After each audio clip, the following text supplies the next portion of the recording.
Assalamualaikum warahmatullahi wabarakatuh.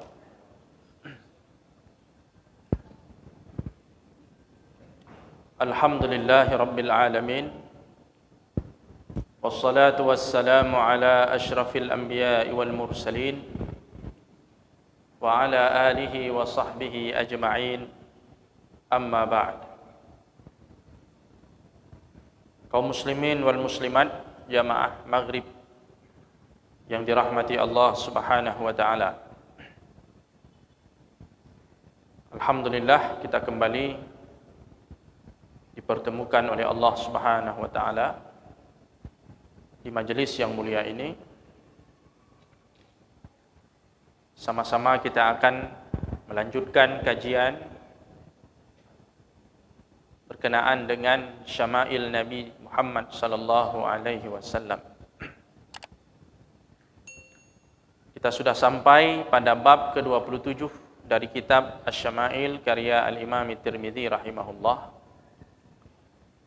tentang sifat wudu Nabi sallallahu alaihi wasallam ketika makan.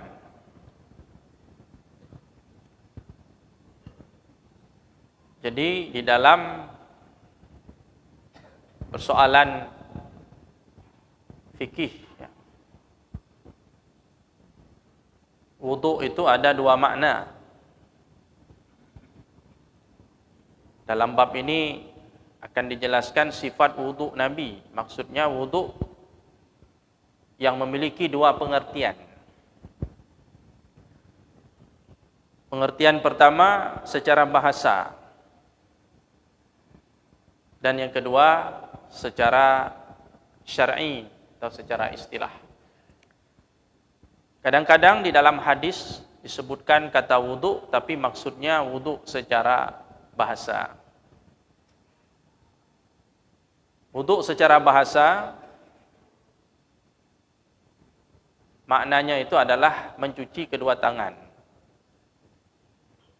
dan membersihkan kedua tangan dari kotoran-kotoran yang ada, seperti tanah dan sejenisnya. Pada saat kita makan, sebelum makan biasa cuci tangan, cuci tangan itu disebut wudu. Dalam beberapa hadis Nabi sallallahu alaihi wasallam, mencuci tangan sebelum makan itu disebut dengan istilah wudu. Sedangkan wudu secara istilah, secara syar'i, yang menjadi salah satu bagian dari fikih taharah, bersuci dari hadas, ya. Itu wudu secara syar'i, yang berarti satu perbuatan bersuci dari hadas kecil dengan melakukan perbuatan-perbuatan yang telah ditetapkan oleh syariat, meliputi membasuh wajah, membasuh kedua tangan, mengusap kepala, dan membasuh kedua kaki. Diawali dengan niat dan dilakukan secara tertib, secara berurutan. Nah, inilah yang dimaksud dengan wudu secara syar'i. Jadi perbuatan kita dalam rangka bersuci dari hadas kecil. Jadi wudu yang bermakna syar'i pun kita temukan di dalam hadis-hadis Nabi sallallahu alaihi wasallam. Dan wudu secara lughawi, secara bahasa juga kita temukan di dalam hadis-hadis Nabi sallallahu alaihi wasallam. Oleh karenanya, ketika kita membaca suatu hadis, perlulah kita merujuk kepada penjelasan para ulama yang mensyarah, yang menjelaskan hadis-hadis tersebut. Ini maksud wudu dalam hadis ini apa? Wudu syar'i atau wudu lughawi? Wudu yang menjadi syarat sah salat atau wudu sekedar mencuci tangan? Ini perlu kita merujuk kepada penjelasan para ulama. Karena kalau salah-salah kita pahami nanti jadi salah kaprah, salah mengamalkan. Yang dimaksud mencuci tangan, bukan wudu seperti wudu sebelum salat. Karena salah kita dalam memahami makna wudu tadi. Ya. Kaum muslimin yang dirahmati Allah Subhanahu wa taala,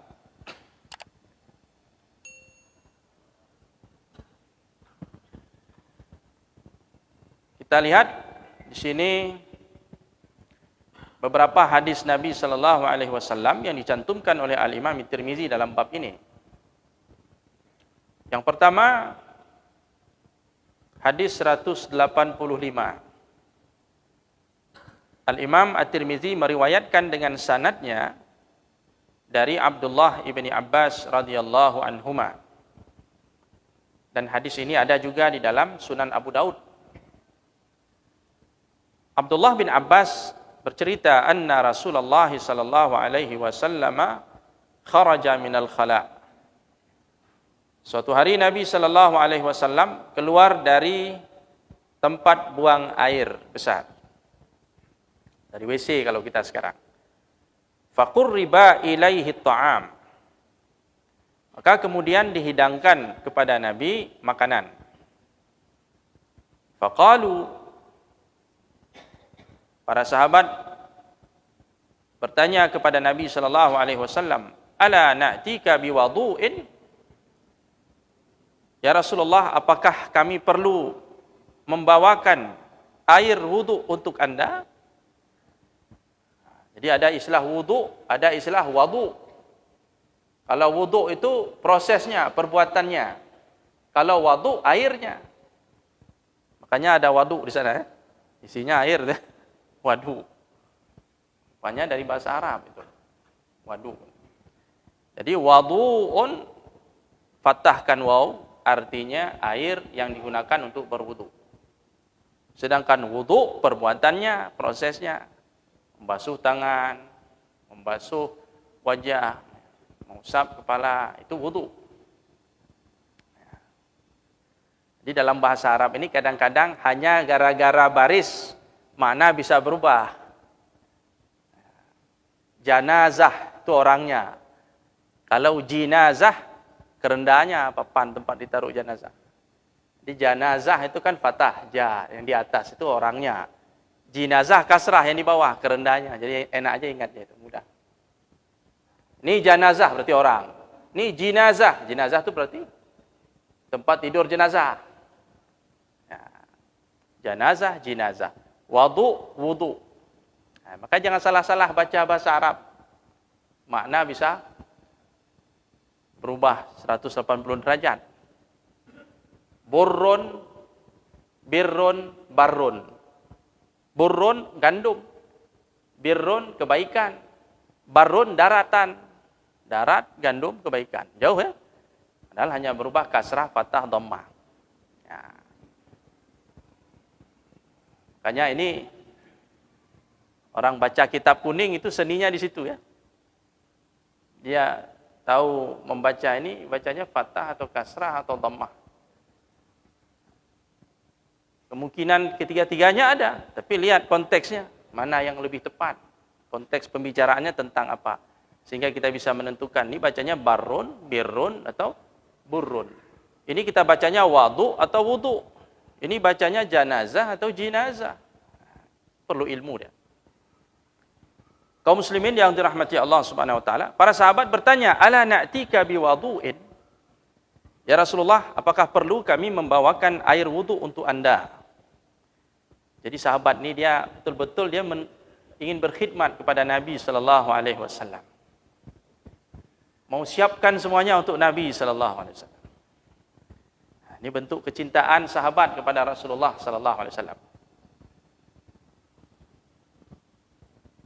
Dan mereka berebut-rebut itu. Tidak ada orang yang diperlakukan oleh sahabatnya melebihi Nabi sallallahu alaihi wasallam.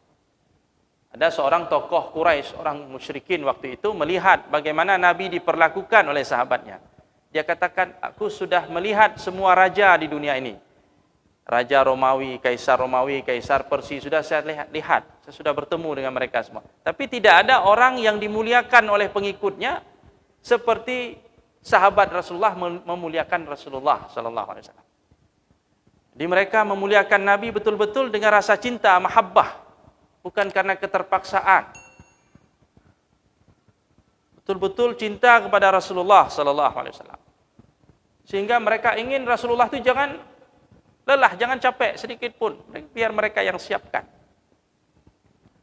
Kalau berkendaraan, biar Rasulullah yang naik, kami jalan. Itulah sahabat Nabi, mahabbah mereka kepada Rasulullah sallallahu alaihi wasallam. Tapi Rasulullah tidak mau seperti itu. Ketika seekor unta harus ditunggangi oleh 3 orang sahabat, 2 orang sahabat bersama Rasulullah 3 orang. Pada saat Rasulullah harus jalan, dia jalan. Kena giliran jalan, dia jalan. Sahabat yang naik di atas. Padahal sahabat ingin Rasulullah saja yang naik. Dari awal keberangkatan sampai ke tujuan, Rasulullah saja yang naik. Biar kami yang jalan. Rasulullah tidak mau. Kata Rasulullah, kalian capek, saya capek, kalian juga capek. Kalian tidak lebih kuat dari Rasulullah. Dan Rasulullah sama-sama butuh pahala seperti kalian. Jadi dengan berjalan ada pengorbanan, ada lelah, ada pahala. Saya juga butuh pahala, kata Nabi. Saya mau jalan. Jadi kalau giliran jalan, Nabi jalan. Giliran naik di atas tunggangan, Nabi naik di atas tunggangan. Nah, begitulah Nabi SAW. Kalau menyiapkan makanan, mau masak rame-rame itu, Rasulullah pun ambil bagian. Entah dia yang menyembelih, entah dia yang menguliti hewan, atau dia yang mencari kayu bakar. Yang penting dia ada bagian. Itu akhlak Nabi SAW. Tapi sahabat, yang namanya sahabat, karena mahabbah dia kepada Rasulullah, ya Rasulullah, kami siapkan air wudu. Ala na'tika biwudu'in? Qala sallallahu alaihi wasallam. Kemudian Nabi bersabda pada waktu itu, mengatakan, innama umirtu bil wudu'i idza qumtu ila shalah. Sesungguhnya aku hanya diperintahkan untuk berwudu apabila hendak melakukan salat saja. Maksudnya, kewajiban berwudu itu hanya ketika mau salat. Sedangkan kalau makan itu tidak diperintahkan berwudu. Meskipun menjaga wudu itu suatu perkara yang disunnahkan. Al-Imam Al-Iraqi mengatakan, termasuk perkara yang dianjurkan dalam agama adalah al-muhafazah alal wudu, menjaga wudu. Al-Imam Nawawi juga mengatakan demikian. Menjaga wudu itu termasuk perkara yang mustahab. Ya bagus juga kalau kita makan dalam keadaan berwudu, baik. Tapi tidak wajib. Rasulullah tidak melakukan ini untuk menjelaskan bahwa itu tidak wajib. Karena kalau Nabi buat ini seolah-olah wajib. Jadi boleh saja silakan orang makan, sementara dia tidak berwudu, tidak ada masalah. Rasulullah pernah makan dan beliau tidak wudu sebelumnya. Wudu yang dimaksud di dalam hadis ini adalah wudu syar'i. Wudu seperti mau salat. Wudu untuk menghilangkan hadas. Karena Nabi mengatakan yang diperintahkan wudu hanya ketika kita mau salat saja. Wajib berwudu. Kalau tidak, salatnya tidak sah. Adapun makan tidak wajib berwudu. Boleh kita makan dalam keadaan berhadas kecil. Ya, kaum muslimin yang dirahmati Allah Subhanahu wa taala, meskipun tadi saya sampaikan, Imam Al-Iraqi, Imam An-Nawawi dan ulama lainnya mengatakan mustahab, sunnah, dianjurkan kita sering-sering berwuduklah dalam keadaan suci badan kita. Ada sebuah hadis riwayat Ibnu Majah dan Imam Ahmad, dan hadisnya disahihkan oleh Al-Munziri. Nabi sallallahu alaihi wasallam pernah mengatakan, la yuhafizu 'alal wudu'i illa mu'min. Tidaklah seseorang menjaga wudu melainkan dia itu orang mukmin. Jadi yang menjaga wudunya senantiasa tubuhnya dalam keadaan suci itu adalah orang mukmin, kata Nabi sallallahu alaihi wasallam. La yuhafizu 'alal wudu' illa al-mu'min. Tidak ada yang menjaga wudu melainkan orang itu mukmin. Ini hadisnya sahih ya.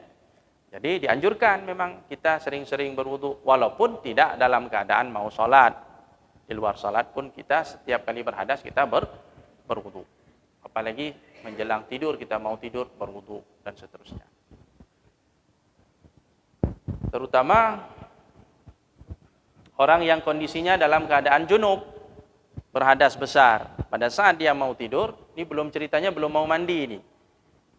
Ya, ketika berhadas besar tapi belum mandi, dia mau tidur. Itu disebutkan oleh Aisyah radhiyallahu anha, dia mengatakan bahwasanya Nabi sallallahu alaihi wasallam apabila ingin tidur dalam keadaan junub, Nabi berwudu dulu, Wa idza arada an ya'kul ghasala yadayhi. Dan apabila Nabi sallallahu alaihi wasallam ingin makan dalam keadaan junub, maka Nabi mencuci kedua tangannya. Ini khusus junub. Kalau wudu sebelum tidur itu wudu seperti salat, wudu salat.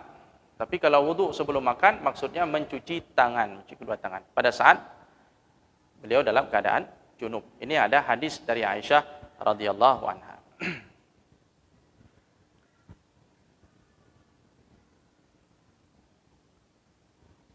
Kaum muslimin yang dirahmati Allah Subhanahu wa taala. Berikutnya hadis 186. Diriwayatkan oleh Al-Imam At-Tirmizi rahimahullah dari Abdullah bin Abbas. Ini hadisnya semakna dengan hadis tadi, Bapak Ibu sekalian. Kharaja Rasulullah sallallahu alaihi wasallam minal gha'id. Rasulullah sallallahu alaihi wasallam keluar dari tempat buang air besar. Fa utiya bi ta'amin, kemudian dihidangkan untuk Nabi makanan. Faqila lahu, kemudian ada sahabat yang bertanya kepada Nabi, ala tatawadda? Tidakkah engkau berwudu ya Rasulullah? Maksudnya wudu untuk salat, wudu menghilangkan hadas kecil. Karena setelah buang hajat itu kan kita dalam keadaan berhadas.